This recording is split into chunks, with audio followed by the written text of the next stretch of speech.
Il était une fois un petit garçon plein de vie et de curiosité.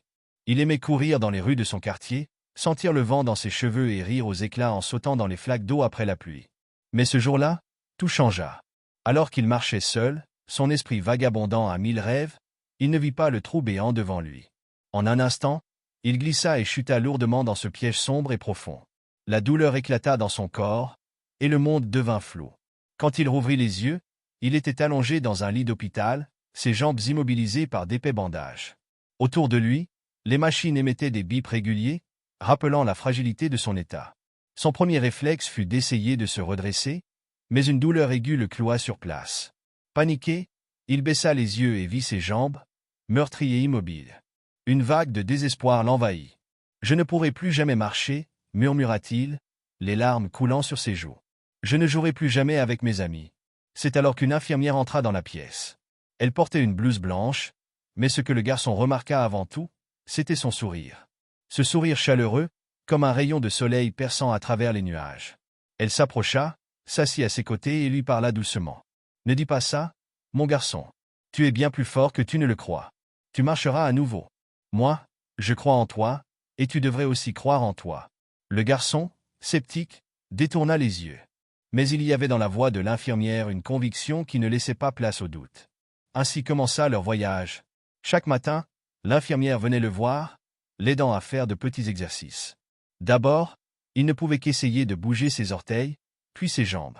Chaque geste semblait insurmontable, mais l'infirmière était toujours là, l'encourageant avec des mots doux et des regards bienveillants. Un pas à la fois, disait-elle. Ce n'est pas la vitesse qui compte, mais le courage de continuer. Les jours devinrent des semaines. Peu à peu, le garçon fit des progrès. Il réussit à s'asseoir seul, puis à se lever, même si cela demandait un effort immense. L'infirmière était toujours là, prête à le rattraper s'il vacillait. Un jour, alors qu'il s'entraînait à marcher dans le couloir, le garçon perdit l'équilibre et s'effondra au sol. La douleur fut si intense qu'il cria de désespoir. « Je n'y arriverai jamais. Pourquoi continuer à essayer si je finis toujours par tomber ?» L'infirmière s'agenouilla près de lui, essuya ses larmes et murmura. « Tu sais, tomber fait partie du chemin. Ce qui compte, ce n'est pas de ne jamais tomber, mais de toujours trouver la force de se relever. Demain est un nouveau jour.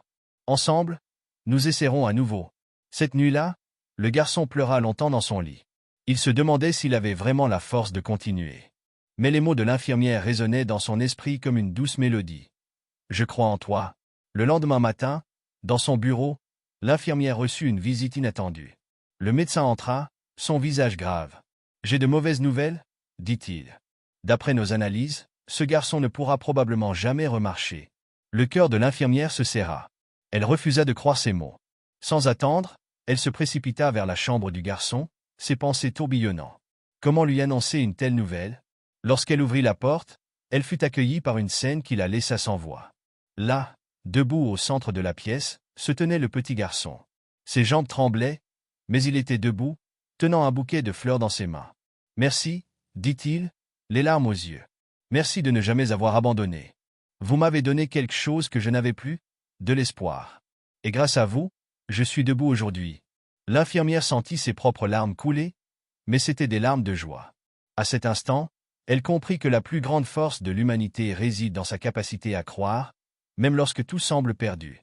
Moralité. Parfois, ce n'est pas le corps qui guérit une personne, mais l'amour, la foi et l'espoir que quelqu'un lui offre. Croire en quelqu'un peut allumer une flamme même dans les cœurs les plus éteints. Alors, soyez cette lumière pour quelqu'un.